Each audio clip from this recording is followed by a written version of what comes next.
Hello, जय हिंद दोस्तों। आप सभी का स्वागत है हमारे YouTube channel DD exam point में। कैसे हैं आप सभी? हम उम्मीद करते हैं अच्छे होंगे, जहाँ भी होंगे स्वस्थ और मस्त होंगे और अपनी डीएलएड की पढ़ाई कर रहे होंगे। तो आज की इस वीडियो में सीखते हैं डीएलएड फर्स्ट सेमेस्टर के हिंदी विषय के कुछ इम्पोर्टेंट क्वेश्चन। ठीक है, इनको पढ़ते हैं, समझते हैं। आपका 50% पेपर यहाँ से फंस जाएगा इस वीडियो से। ठीक है, लगभग 50% पेपर। तो बिना देरी किए हुए वीडियो को स्टार्ट करते हैं। ठीक है, पढ़ना स्टार्ट करते हैं। हिंदी भाषा के कितने कौशल होते हैं? ठीक है, हिंदी भाषा के कितने कौशल होते हैं? हिंदी भाषा के 4 कौशल होते हैं। कौन कौन से होते हैं? भाषा की कुशलता का संबंध भाषा के 4 कौशलों से है। श्रवण सुनना, वाचन बोलना, पठन पढ़ना और लेखन लिखना। ठीक है, ये 4 होते हैं। श्रवण मतलब सुनना, वाचन बोलना, पठन पढ़ना और लेखन लिखना। अब आपसे पूछेगा कि भाषा के कितने कौशल होते हैं, तो कितने होते हैं? 4 कौशल होते हैं। ठीक है, पढ़ना, लिखना, सुनना, बोलना।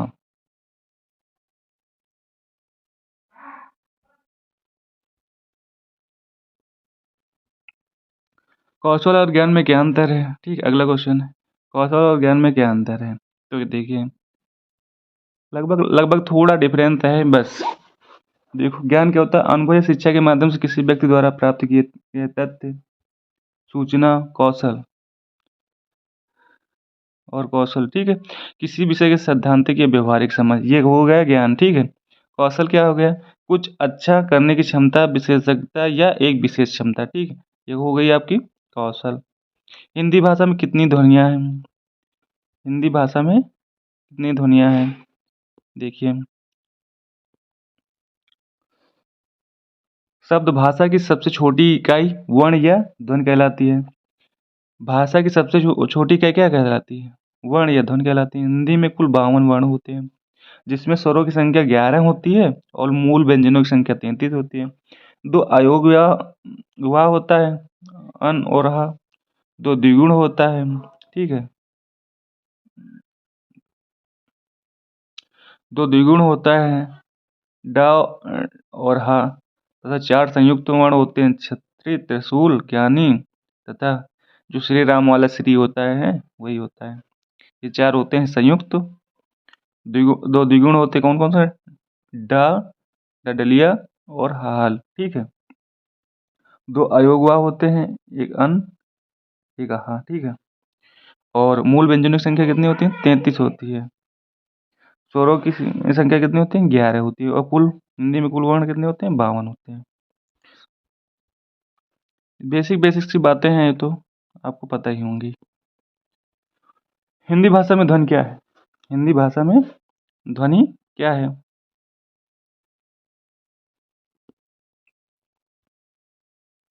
हिंदी भाषा में ध्वनि क्या है? उच्चारण तथा श्रवण की दृष्टि से स्वतंत्र व्यक्तित्व रखने वाली भाषा में प्रयुक्त ध्वनि की लघुत्तम इकाई का नाम ही भाषा ध्वनि है।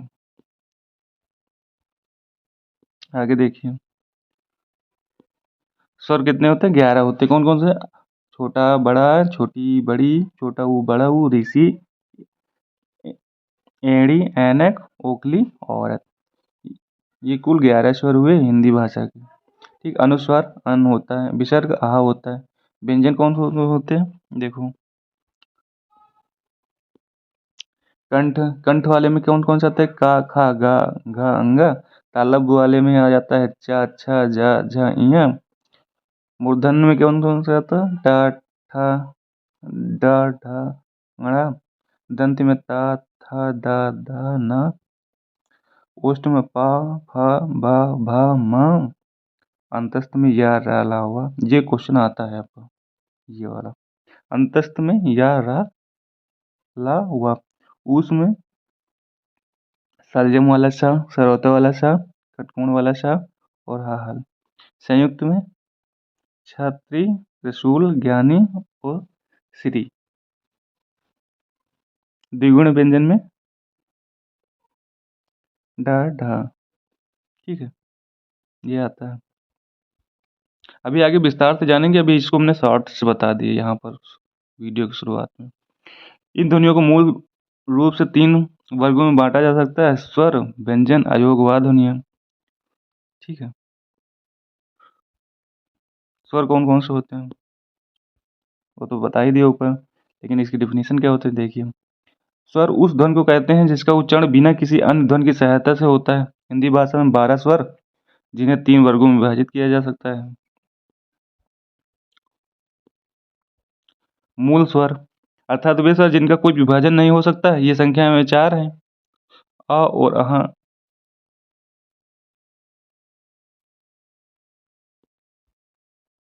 देखो, अर्थात वे स्वर जिनका कोई विभाजन नहीं हो सकता, ये संख्या में 4 हैं। छोटा अ, छोटी ऊ और ऋषि। छोटा ऊ और ऋषि। दीर्घ स्वर कौन-कौन से होते हैं? अर्थात एक ही मूल स्वर के 2 बार जुड़ने से बनने वाले स्वर, ये भी संख्या में 4 हैं। बड़ा आ, छोटा बड़ा आ, देखो मिलके 2 छोटे आ से मिलकर बनता है। बड़ा ऊ 2 छोटे ऊ से मिलकर बनता है। और देखिए ऋषि 2 ऋषि से मिलकर बनता है। संयुक्त स्वर अर्थात वे दीर्घ स्वर जो अलग-अलग स्वरों से मिलकर बने हों, ये भी संख्या में 4 होते हैं। कौन-कौन से होते हैं? छोटी एड़ी, ऐनक, ओखली, औरत। ठीक है। व्यंजन की डेफिनेशन क्या होती है? कौन-कौन से होते हैं? व्यंजन वे ध्वनियाँ जिनके उच्चारण के लिए किसी अन्य ध्वनि स्वर की सहायता लेनी पड़ती है, के बिना व्यंजन पूर्ण नहीं होते। हिंदी में कुल 45 व्यंजन हैं, जिनका कई आधारों पर वर्गीकरण किया जा सकता है। उच्चारण स्थान के आधार पर व्यंजनों का वर्गीकरण। उच्चारण स्थान के आधार पर कंठ हो गया, कंठ में का वर्ग, तालव्य में च वर्ग, मूर्धन्य में ट वर्ग, दंत में ता वर्ग, ओष्ठ में प वर्ग आ जाता है। ठीक है। अवरोध के आधार पर व्यंजनों के भेद। अवरोध के आधार पर देखिए कौन-कौन से व्यंजन होते हैं। रुकावट के आधार पर। अवरोध मतलब रुकावट के आधार पर। अवरोध के आधार पर व्यंजनों के भेद। इस आधार पर व्यंजनों के 3 भेद किए जाते हैं: अंतस्थ, ऊष्म, स्पर्श। अंतस्थ व्यंजन कौन होते हैं? देखिए, ये वे व्यंजन है जिसका उच्चारण ये वे व्यंजन है जिनका उच्चारण स्वर और व्यंजन के मध्यवर्ती होता है। इन व्यंजनों में श्वास का अवरोध बहुत कम होता है। ऐसे व्यंजन 4 हैं: या, रा, ला, व। य और वा में यह प्रकृति अधिक है। इस विशेष योग्यता के कारण इन दोनों को अर्धस्वर भी कहा जाता है।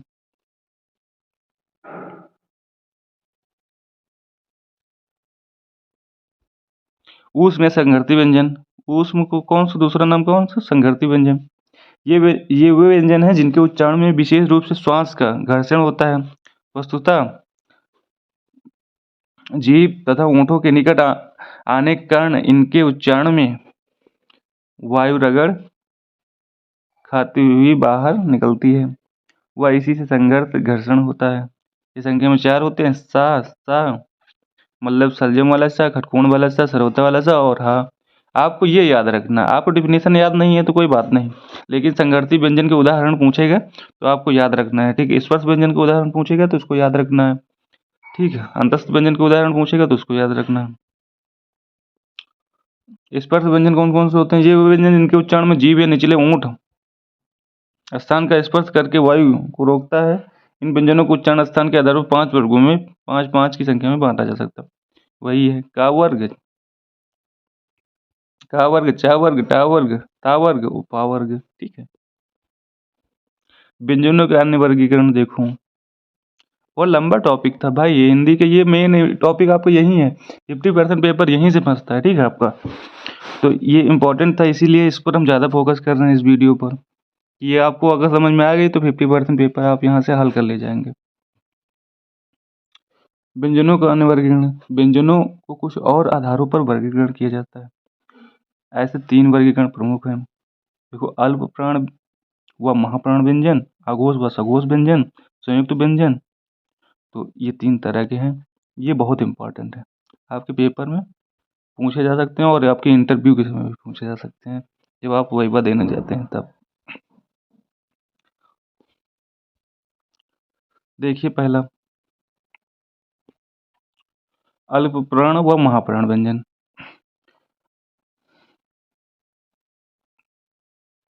अल्प प्राण व महाप्राण व्यंजनों का अंतर उच्चारण में खर्च होने वाले श्वास की मात्रा पर आधारित है। अल्प प्राण व्यंजन वे व्यंजन हैं जिनमें ऊर्जा श्वास वायु की मात्रा कम खर्च होती है। अल्प मतलब थोड़ा, जबकि महाप्राण व्यंजन व्यंजन है जिनमें ज़्यादा ऊर्जा श्वास वायु खर्च होती है। एक सामान्य नियम यह है कि प्रायः अल्प प्राण ध्वनियों में हा जोड़ दिया जाए तो वे महाप्राण बन जाते हैं। जैसे का का में हा जोड़ा तो खा बन गया, खा का खा ना, खा बन गया।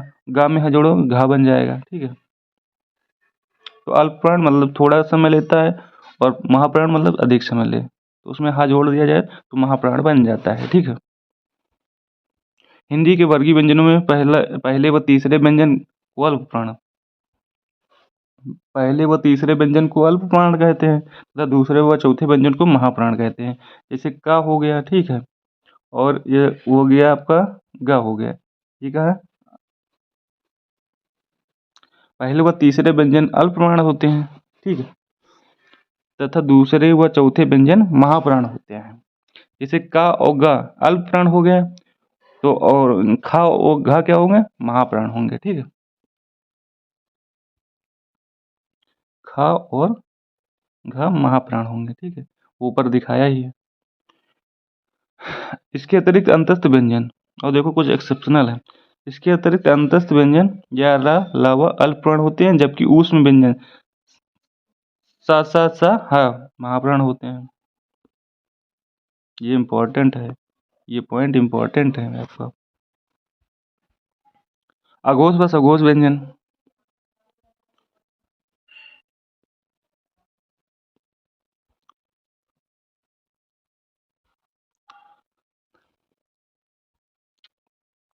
अघोष व सघोष व्यंजन का मूल अंतर यह है कि सघोष व्यंजन के उच्चारण में स्वर तंती के अधिक कंपन के कारण आवाज काफी भारी होती है, जबकि अघोष व्यंजन में स्वर तंती के कम कंपन के कारण आवाज अधिक भारी नहीं होती है। हिंदी व्यंजनमाला में वर्गीय व्यंजनों में पहले दो व्यंजन अघोष व अंतिम तीन सघोष होते हैं। अंतस्थ व्यंजन सघोष है, अन्य व्यंजनों में हा सघोष है, जबकि सा सा तथा सा अघोष है। ठीक है, अब देखिए संयुक्त व्यंजन, ये पेपर में पूछा ही जाता है, डिफिनेशन सहित पूछा जाता है, बाकायदा लिखने के लिए आता है। ठीक है, संयुक्त व्यंजन दो या दो से अधिक व्यंजनों के मेल से निर्मित होने वाले व्यंजन का भी एक वर्ग है जिन्हें संयुक्त व्यंजन कहते हैं। हिंदी वर्णमाला में 4 संयुक्त व्यंजन हैं, छत्री, त्रिशूल, ज्ञानी तथा टी, जिनके निर्मित इस प्रकार है, जो निर्मित होते हैं इस प्रकार से। देखिए आगे, ये बहुत इंपॉर्टेंट, मोस्ट इंपॉर्टेंट क्वेश्चन है आपका यहाँ से बनेगा। छतरी का आधा का और सात से मिलकर बनता है। ये जो ये हलंत लगा, ये बहुत इंपॉर्टेंट है। ठीक है, ये त्रा है, देखो त्रिशूल वाला है तो ता आधा ता और रा से मिलकर बनता है। ज्ञानी है आधा जा और यहाँ से मिलकर बनता है। श्री है आधा सलजम वाला सा और प्लस रा से मिलकर बनता है। ठीक है, ये है आपके संयुक्त व्यंजन। अयोगवाद ध्वनियाँ क्या है, ये वह ध्वनियाँ है जो ना स्वर है ना ही व्यंजन है। ये स्वर इसलिए नहीं है कि इनकी स्वतंत्र गति नहीं है, और व्यंजन इसलिए नहीं है कि ये स्वरों के बाद आते हैं, उनसे पहले नहीं आते हैं। ऐसे 3 ध्वनियाँ हैं, अनुस्वार, अनुनासिक, विसर्ग। अनुस्वार का क्या होता है, डेफिनेशन क्या होती है। अनुस्वार, अनुस्वार एक नासिक की ध्वनि है। अनुस्वार का अर्थ है अनु प्लस स्वर, अर्थात वे जो नासिक ध्वनियाँ स्वर के उच्चारण के बाद आती है, जैसे गंगा के अनुसार के रूप में वर्गीय व्यंजनों के संदर्भ में नियम है कि अनुस्वार अपने से बाद में आने वाले व्यंजन के वर्ग का ही 5वां व्यंजन होगा। जैसे का वर्ग में कोई आया तो इसका 5वां व्यंजन अंगा है। ठीक है, चा वर्ग में कोई आया तो उसका, जैसे चा वर्ग में है इया है, टा वर्ग में अड़ा है, और ता वर्ग में ना है, और पा वर्ग में माँ है, तो ये 5वां व्यंजन आएगा। ठीक है, देखो आगे एग्जाम्पल से समझते हैं। ये गंगा है, गंगा में देखो अंगा आ रहा है कि नहीं है, खंबा है, भा भा देखो भा आ रहा है, भा में कौन सा 5वां अक्षर माँ है, आधा माँ आ गया। गंदा है, देखो दा आ रहा है ना, दा में दागा वो ता वर्ग का पांचवा अक्षर कौन सा? ना है, गंदा हो गया। गंजा है, जो गंजा है, गंजा है, ज वर्ग का पांचवा अक्षर क्या है? च वर्ग का पांचवा अक्षर क्या है? यहाँ है, तो यहाँ आ गया। ठीक है, ऐसे अनुस्वार की ये डिफिनीशन है, ये उदाहरण है। अनुनासिक क्या होता है? डिफिनीशन देखिए। अनुनासिक, वह नासिक ध्वनि जो स्वर के साथ जोड़कर बोली जाती है। इसके संकेत के रूप में छोटा ओ बड़ा के साथ चंद्र बिंदु तथा ए व ओ की मात्रा के साथ बिंदु का प्रयोग किया जाता है। देखिए एग्जाम्पल, जैसे बांस हो गया, बांस में देखो जी चंद्र बिंदी का प्रयोग किया गया है। जोंक, जोंक के ऊपर क्या होगा? देखो बिंदी लगी है। और नासिक, वो नासिक ध्वनि जो स्वर के साथ जोड़कर बोली जाती है। इसके संकेत के रूप में छोटा आ बड़ा आ के साथ चंद्र बिंदु तथा ए व ओ के मात्रा के साथ बिंदु का प्रयोग किया जाता है। जैसे बांस हो गया, जोंक हो गया। विसर्ग, यह वह ध्वनि है, यह वह ध्वनि है कुछ तत्सम शब्दों में स्वर के बाद ह रूप में उच्चारित होती है। जैसे दुख, छ, प्राय, देखो बिंदी लगी ना, अतः आदि, ये विसर्ग हो गया। जैसे दुख में भी लगता है ये, यहाँ पे, यहाँ दो बिंदियां लगती है।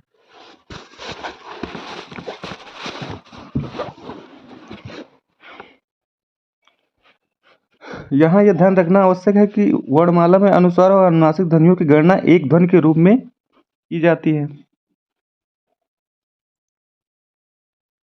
अनुस्वार और अनुनासिक ध्वनियों की गणना किसके रूप में की जाती है? ध्वनि के रूप में की जाती है। इस प्रकार अयोगवाद ध्वनियां दो ही बचती हैं। ठीक है, मात्रा के आधार पर स्वर तीन प्रकार के होते हैं। ह्रस्व स्वर, जिनके उच्चारण में कम समय लगता है, जैसे छोटा, छोटी, छोटा ऊ, ऋषि। दीर्घ स्वर, इनके उच्चारण में ज्यादा समय लगता है। दीर्घ मतलब ज्यादा। ह्रस्व, ह्रस्व स्वर, ह्रस्व स्वर मतलब जिनमें कम समय लगता है, और दीर्घ स्वर जिनमें ज्यादा समय लगता है। ठीक है, प्लुस स्वर, जिस स्वर के उच्चारण में तिगुना समय लगे उसे प्लुस कहते हैं। इसका चिन्ह ये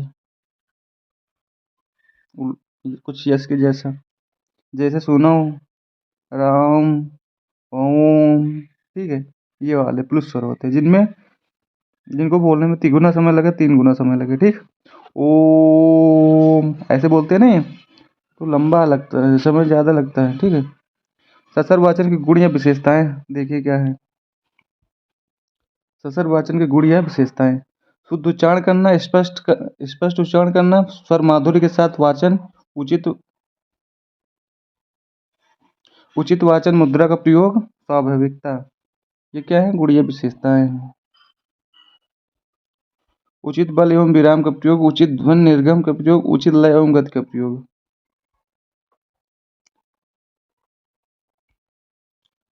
ससर वाचन के भेद कौन कौन से हैं? ससर वाचन के दो भेद हैं, आदर्श वाचन, अनुकरण वाचन। ससर का मतलब क्या होता है? सस्वर का मतलब क्या होता है? ठीक है, सस्वर का हिंदी अर्थ स्वर के साथ स्वरबद्ध या लयबद्ध। ठीक है, सस्वर का मतलब स्वरबद्ध या लयबद्ध। वाचन के उद्देश्य क्या है? वाचन के उद्देश्य देखिए कौन कौन से हैं। बालकों के अक्षरों उच्चारण, शब्दोच्चारण शुद्ध होने चाहिए ताकि वे वाचन सामग्री को उचित निर्गम बल सुस्वरता के साथ पढ़ सकें। प्रत्येक शब्द पर उचित बल देकर पठन शक्ति का विकास करना। उनके स्वरों में ऐसा आरोह अवरोह हो कि भावों के अनुकूल उसमें लोच हो। वाचन इतना प्रभावोत्पादक हो कि श्रोता का मन मुग्ध हो जाए। ठीक है, मतलब जो अक्षरों का उच्चारण हो, शब्दों का उच्चारण हो, वह शुद्ध हुए पहली बात तो बालकों का, और वाचन सामग्री उचित हुए चाहिए, और जो स्वर में पढ़े, ठीक है, एक स्वर में पढ़े, प्रत्येक शब्द पर उचित बल दे। ठीक है, जैसे कहाँ एक पीके पिक्चर देखा होगा, पीके मूवी, उसमें वो आमिर खान बताते हैं कि यहाँ इस गोला में तो भावों, मतलब एक ही शब्द के कई भावों में बोला जाता है। ठीक है, तो वो कई कई तरह से बोल के बताते हैं कि किसी एक शब्द को पकड़ लेते हैं और कई तरह से बोल के बताते हैं कि दुख में कैसा बोला जाएगा, कोई जब खुशी रहे, अच्छा है ना, अच्छा, तो अच्छा मतलब वो आश्चर्यजनक वाला अच्छा, मतलब एक होता है नॉर्मली। ओ अच्छा, मतलब एक सारों वाला।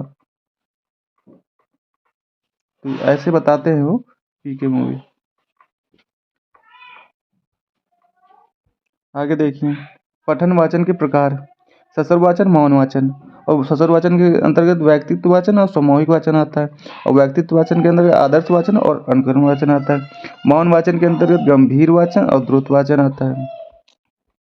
ससुर वाचन के उद्देश्य छात्रों को शुद्ध उच्चारण कराना, छात्रों को लिपि संबंधी नियमों का ज्ञान कराना, विराम चिन्हों के उपयोग उनके अनुसार पठन का अभ्यास कराना, छात्रों में भावक अनुरूप पठन कौशल विकसित करना, श्रोताओं की संख्या के अनुरूप वाणी का अभ्यास कराना, छात्रों को बल तथा उतार चढ़ाव के साथ पढ़ना लिखना सिखाना। तो ये हो गया आपका हिंदी के, ये पहला पार्ट हो गया वीडियो। ठीक है, एक पार्ट हो गया कंप्लीट आपका, फिर लगभग 50%। आपको 25 में लगभग 12-13 नंबर का इससे आने वाला है। ठीक, आप इसको पढ़ लिए तो समझो आधे ज़्यादा कवर कर लिए हिंदी को। देखिए क्या क्या पढ़े, एक नज़र में देख लेते हैं पूरा।